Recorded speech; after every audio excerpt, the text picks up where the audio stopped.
کہ جیسے بخاری شریف ہمارے یہاں قرآن کے بعد سب سے معتبر کتاب مانی جاتی ہے، اس کے اندر باضابطہ حدیث ہے کہ جب ابو طالب کا انتقال ہونے لگا تو رسول اللہ آپ کے چچا کے پاس آئے، کہا چچا لا الہ الا اللہ کہہ دے تو میں تیرے ایمان کا ضامن بن جاؤں، یعنی کہ گنجائش دی اپنے چچا کو کہ اگر محمد رسول اللہ نہ بھی کہا تو میں تب بھی ایمان کا ضامن بن جاؤں گا اور میں اللہ سے تیرے لیے حجت کر لوں۔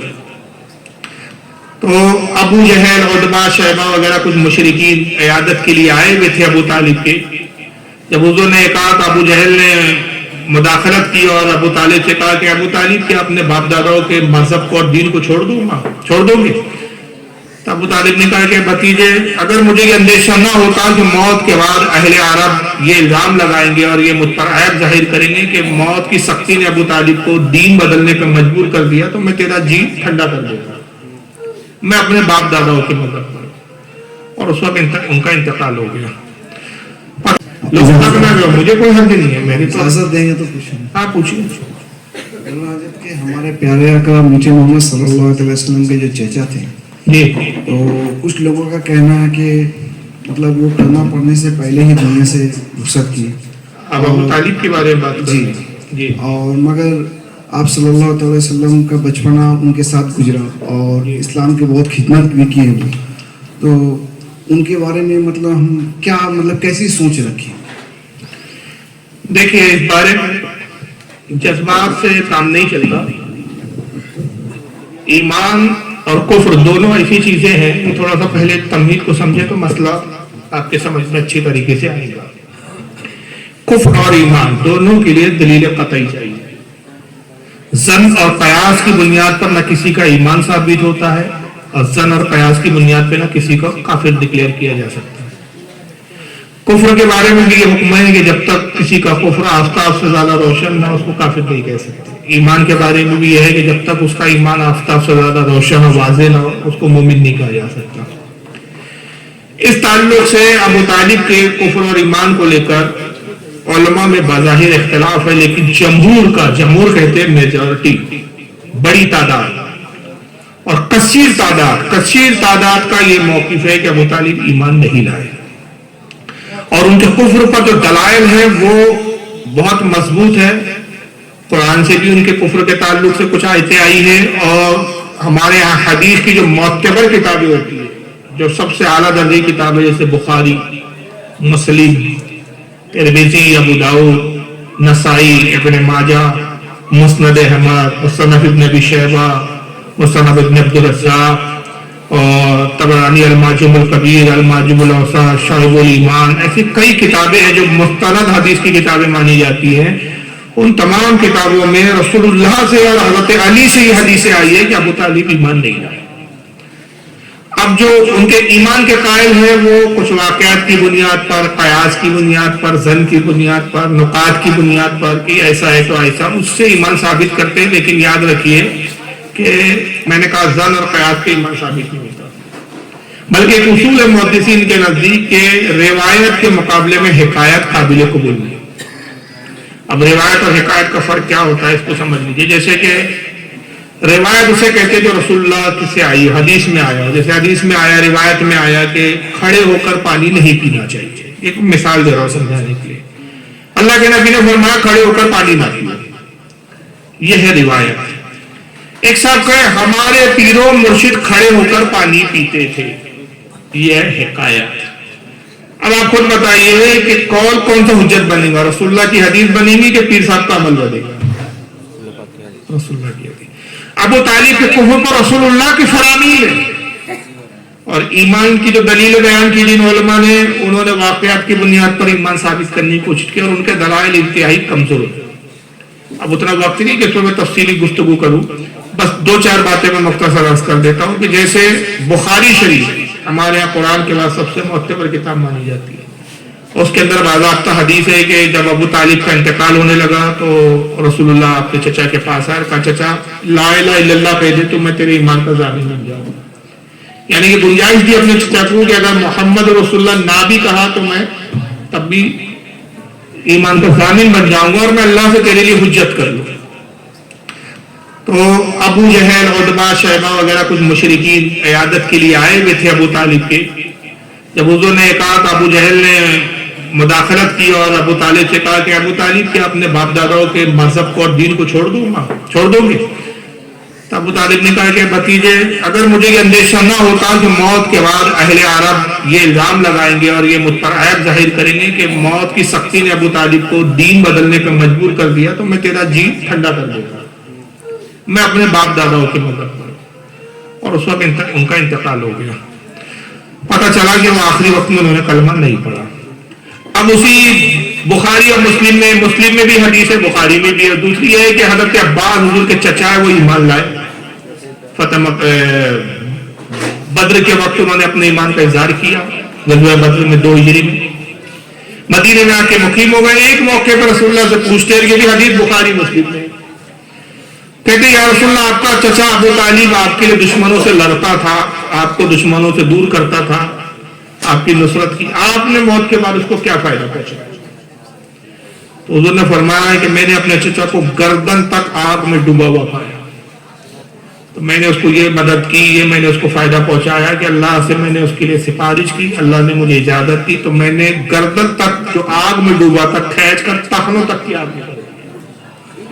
ابو طالب میرے چچا کو آگ کے جوتے پہنائے گئے ہیں، اور اس آگ کے جوتوں کی وجہ سے ان کا دماغ ایسے پک رہا ہے جیسے کھچڑی پکتی ہے دیگچے میں، اور یہ جہنم کا سب سے کمتر عذاب ہے، لیکن میرے چچا یہ گمان کرتا ہے ابو طالب کے سب سے زیادہ عذاب اسی پر ہے۔ یہ بخاری اور مسلم کی حدیث ہے۔ مجھے صرف ایک چھوٹی سی بات بتائیے، اگر ابو طالب ایمان لائے ہوتے تو حضرت عباس سوال ہی کیوں کرتے؟ چلو سوال کر لیا تو حضور نے کہا میں نے گردن تک میں آگ میں ڈوبا ہوا پایا، تو حضرت عباس فوراً اعتراض کرنا چاہیے تھا، یا رسول اللہ وہ تو مسلمان مرے، کلمہ پڑھ کے مرے، مومن مرے، جہنم میں کیسے؟ اب اس کے بعد جو کچھ لوگ جو دلائل لاتے ہیں، دلیلیں لاتے ہیں، تو کس طرح کی لاتے ہیں؟ حضور کو ابو طالب نے پالا، تو کیا ایک نبی ایک کافر کے گھر پلیں گا؟ یہ قیاس ہے، دلیل ہے، روایت نہیں۔ کیا اس سے پہلے ایسا نہیں ہوا؟ حضرت ابراہیم کو کس نے پالا؟ چچا نے۔ آزاد بت پرست تھا، وہ تو بت پرستی نہیں تھا، بت بناتا تھا وہ، بلکہ یہاں تک روایت میں کہ حضرت ابراہیم جب بالغ ہوئے، بڑے ہوئے، تو اس نے مجبور کیا کہ ابراہیم تم کو بھی بت بیچنا پڑے گا، مفت کی کھانے نہیں دوں گا تم کو، محنت کرو بت بیچو۔ انہوں نے کہا میں بت نہیں بیچوں گا، مارا زرکوب کیا حضرت ابراہیم علیہ السلام کو، اور زبردستی کہا جاؤ بت لے کے۔ حضرت ابراہیم بت لے کر گئے، رسی گلے میں بندھی ہوئی ہے، گھسیٹتے لے جا رہے ہیں اس پر، کہتے ہیں لوگوں اس معبود کو خرید لو جو اتنا مجبور ہے کہ اس کے گلے میں جب میں نے رسی باندھی اور رسی بھی نہیں چھڑا سکتا۔ جب انہوں نے اس طرح مذاق اڑایا تو چچا مجبور ہوا، کہا کہ ابراہیم بہتر ہے کہ اب تو گھر پہ ہی بیٹھ، بت بیچنے نہ جا، ورنہ ایک فتنہ کھڑا ہو جائے گا۔ تو اس دن سے بہرحال ایک ہی دن میں حضرت ابراہیم نے کام تمام کر دیا۔ لیکن پالا کس نے تھا حضرت ابراہیم کو؟ بولو، آزاد مشرق تک کافر۔ حضرت موسیٰ کہاں کو آپ پلے، ان کی پرورش کہاں ہوئی؟ فرعون کے۔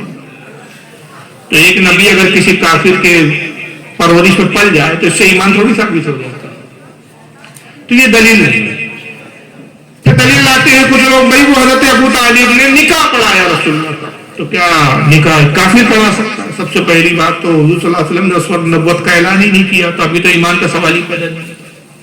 پھر ابو طالب نے اگر نکاح پڑھایا تو سب سے پہلی بات یہ بھی جھوٹ بولتے ہیں۔ تاریخ ابن ہشام اٹھا لو، سیرۃ النبوہ ان کی کتاب ہے ابن ہشام کی، ابن اسحاق کی اٹھا لو، یہ تاریخ کی قدیم اور پہلی کتابیں ہیں۔ ذرا اس میں دیکھیے خطبہ کیا پڑھا تھا ابو طالب نے اس زمانے میں، کہ یہی خطبہ تھا جو آپ اور ہم پڑھتے بھی نکاح، جس میں قرآن کی آیتیں، رسول اللہ کی حدیث پڑھی جاتی ہے، النکاح من سنتی، کہ یہی وہی خطبہ ہے جو آج پڑھا جاتا ہے؟ یہ تو خطبہ رائج ہی نہیں ہوا تھا۔ اس وقت کیا خطبہ تھا؟ وہ خطبہ ابن ہشام نے، ابن اسحاق نے لکھا ہے۔ ابو طالب نے جو خطبہ دیا تھا، خطبہ کہتے ہیں تقریر کو، انہوں نے اپنے قبیلے قریش کی تعریف بیان کی، اس میں نہ کوئی نبی کی نبوت کا اظہار ہے، نہ اللہ کی توحید کا اظہار ہے۔ انہوں نے قریش قبیلے کی تعریف بیان کی۔ خطبہ مطلب کھڑے ہوئے کہا ہمارا قبیلہ وہ ہے جو یہ بہادر ہے، ہم جب جنگ کے میدان میں اترتے ہیں تو ہم یہ ہوتے ہیں، وہ ہوتے ہیں، ہمارے یہاں یہ شرافت ہے، ہمارے یہاں یہ خوبی ہے، یہی خطبہ تھا۔ اور حضرت خدیجہ کی طرف سے ایک شخص، ان کا نام ابھی ذہن میں نہیں، انہوں نے بھی اپنے قبیلے کی تعریف بیان کی، اور یہ خطبہ تھا، یہ خطبہ تھوڑی تھا۔ پھر دوسری چیز کہ مسئلہ تو یہ ہے کہ نکاح، خطبہ نکاح کی شرط ہی نہیں ہے، نکاح کی شرط کیا ہے؟ مہر کا ہونا، مرد اور عورت کا ایک دوسرے کو ایجاب و قبول کر لینا، اور تیسری شرط ہے 2 گواہوں کا ہونا، خطبہ دینا نکاح کی شرط کی۔ چوتھی چیز، کفر کے زمانے کے نکاح کو بھی اسلام لانے کے بعد اس کو صحیح قرار دیا۔ جیسے جتنے صحابہ کرام تھے جو پہلے کافر تھے، انہوں نے نکاح کیے، ان کے بھی نکاح جو ہے وہ کفر کے دور میں کفر کے رسم و رواج کے مطابق ہوئے، پھر وہ ایمان لائے تو کیا ایک کوئی ایسی روایت ملتی کہ اللہ کے نبی نے کہا تم دوبارہ نکاح کرو، تمہارے جو کفر کے نکاح تھے وہ صحیح نہیں تھے؟ کوئی روایت نہیں ملتی۔ یا یہ کہا جو تمہاری کفر کی حالت میں جو اولادیں پیدا ہوئی تھی وہ سب ولد الزنا ہے، حرامی ہے؟ کوئی روایت نہیں ملتی۔ اس وقت کی اولاد کو بھی جائز قرار دیا گیا، ان نکاح کو بھی درست قرار دیا گیا، تجدید نکاح نہیں ہوا، تو یہ بھی ایمان کی دلیل نہیں بنتی۔ تو اس طرح کی یہ دلیلیں لا کے جو ہے کچھ لوگ ایمان ثابت کرتے ہیں، تو صریح کے خلاف یہ چلتا نہیں ہے، بلکہ خود غالباً مسلم کے اندر یہ حدیث اور مسند احمد میں بھی ہے کہ حضرت علی آئے رسول اللہ کی خدمت میں اور عرض کے یا رسول اللہ آپ کا چچا بڈھا کافر مر گیا۔ حضرت علی نے خود یہ جملوں میں اطلاع دی اپنے باپ کی موت کی، یا رسول اللہ آپ کا چچا بڈھا کافر مر گیا، انہوں نے فرمایا اس کو تنگ گڑھے میں دبا۔ یہ بھی روایت ہے۔ ہمارے جتنے مستند امام ہیں، جو بڑے امام ہیں، جیسے امام اعظم ابو حنیفہ، امام شافعی، امام مالک، امام احمد ابن حنبل، سب کا یہی نظریہ اور یہی موقف ہے کہ ابو طالب کلمہ نہیں پڑھے۔ امام اعظم کی الفقہ الاکبر کتاب ہے عقائد کی، امام اعظم کی کتابیں مدارس میں پڑھائی بھی جاتی ہے، کچھ مدرسوں میں کورس میں داخل ہے، کچھ مدرسوں میں سب جگہ نہیں ہے، لیکن وہ کتاب مل جاتی ہے آسانی سے، الفقہ الاکبر۔ اس کے اندر امام اعظم باقاعدہ فرماتے ابو طالب ماتا کافرا، حضور کا چچا ابو طالب اس کی موت کفر پر ہوئی۔ یہ حضرت امام اعظم کا قول ہے۔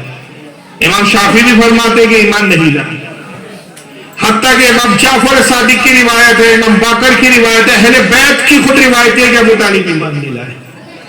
لیکن اب یہ دور میں لوگ سمجھتے ہیں کہ بھائی حب علی اور حب اہل بیت کا تقاضا ہے کہ ابو طالب کو بس کسی بھی طرح کھینچتان کے ہم مومن قرار دے دیں، تو عجیب عجیب باتیں ہونے لگی ہے اس تعلق سے، اور نعوذ باللہ یہ سمجھتے ہیں کہ بھائی ابو طالب کو اگر کوئی مسلمان نہ سمجھے تو بڑا مسئلہ کھڑا ہو جائے گا۔ تو سوال یہ پیدا ہوتا ہے کہ حضور کے ایک چچا پہ آپ کو اتنی پریشانی ہے کہ ابو طالب ایمان نہیں لائے، تو 9 چچا تھے حضور کے اور جو ایمان نہیں لائے، ان کے بارے میں پھر آپ کیوں بے چین کیوں نہیں ہیں؟ حضور کے 9 چچا اور بھی ہے نا جو ایمان نہیں لائے، اس بارے میں آپ بے چین نہیں، تو کہیں نہ ان سے کوئی مطلب نہیں کیونکہ یہ علی کے باپ ہے اس لیے۔ اب کیسی کیسی تقریری جذباتی باتیں ہوتی ہیں، میں نے کہا کفر اور ایمان جذبات پہ نہیں ثابت ہوتے۔ حضور نے علی کو کل ایمان کہا، کل ایمان کا باپ کافر ہوں گا، یہ آپ کی عقل ہے، روایت نہیں ہے، روایت چاہیے اس کے لیے، دلیل چاہیے اس کے لیے۔ تو دلائل بہت زیادہ مضبوط ہے، سارے ائمہ کا یہی اقوال ہے۔ خود اعلیٰ حضرت فاضل بریلوی نے اس پر ایک مستقل رسالہ لکھا ہے جس کا نام ہے شرح البطالب فی مباحث ایمان ابی طالب، اور اس میں اعلیٰ حضرت نے یہی ثابت کیا کہ وہ ایمان نہیں لائے۔ البتہ اعلیٰ حضرت پورے رسالے میں اپنی پوری تحقیق پیش کرنے کے بعد مضبوط دلائل کے ساتھ اس کے بعد پھر آپ یہ بیان فرماتے ہیں کہ البتہ یہ ہے کہ ابو طالب کا نام جب بھی لیں گے تو بے حرمتی کے ساتھ نہیں لیا جائے، توہین نہیں کی جائے گی۔ ان کا کفر اور ابو جہل کے کفر میں زمین آسمان کا فرق ہے، کہ ابو جہل کفر کے ساتھ گستاخ بھی تھا، یہ گستاخ نہیں تھے، رسول اللہ کے چاہنے والے تھے، محبت تھی ان کو رسول اللہ سے۔ یہ سب تحقیق کے بعد بھی میں آخری میں ایک بات کہتا ہوں کہ اگر کوئی بالفرض ابو طالب کو مسلمان سمجھتا ہے تو اس کے بارے میں بھی ہمارے یہاں علماء کوئی حکم نہیں لگاتے۔ ٹھیک ہے، اگر آپ کا دل چاہتا ہے، آپ ان تحقیق کو پسند کرتے ہیں جو ایمان کی طرف لے جاتی ہے، جن علماء نے ایمان کی بات کی ہے، اگر آپ مسلمان سمجھتے ہیں، کوئی پرابلم کب آ جاتا ہے؟ ابھی ایک دوسرا دستور چلا ہے، ابھی سوال ہوا تو میں اتنی باتیں کر رہا ہوں، ورنہ موضوع پہ ہم بات بھی نہیں کرتے، کیونکہ ابو طالب کا ایمان اور کفر کا مسئلہ ضروریات دین میں سے ہے بھی نہیں ہمارے، نہ ان سے کوئی ایسی روایت ہمارے ایک موجود ہے کہ جو احکام میں استعمال کی گئی ہوگی جس سے ہمارا کوئی فرائض ہمارے واجبات پہ مسئلہ کھڑا ہو جائے کہ بھائی اگر یہ ابو طالب کو مسلمان نہ سمجھے تو پھر یہ فرائض اور واجبات کا کیا ہوگا، ایسی کوئی روایت بھی نہیں ہمارے یہاں سے۔ ابھی مسئلہ کیا کھڑا ہو جاتا ہے کہ ابھی ایک بڑا آسان طریقہ لوگوں نے اختیار کیا رافضیت کی طرف لوگوں کو لانے کے لیے کہ بھائی دیکھو ابو طالب کو کافر کہہ رہے، کافر کہہ رہے،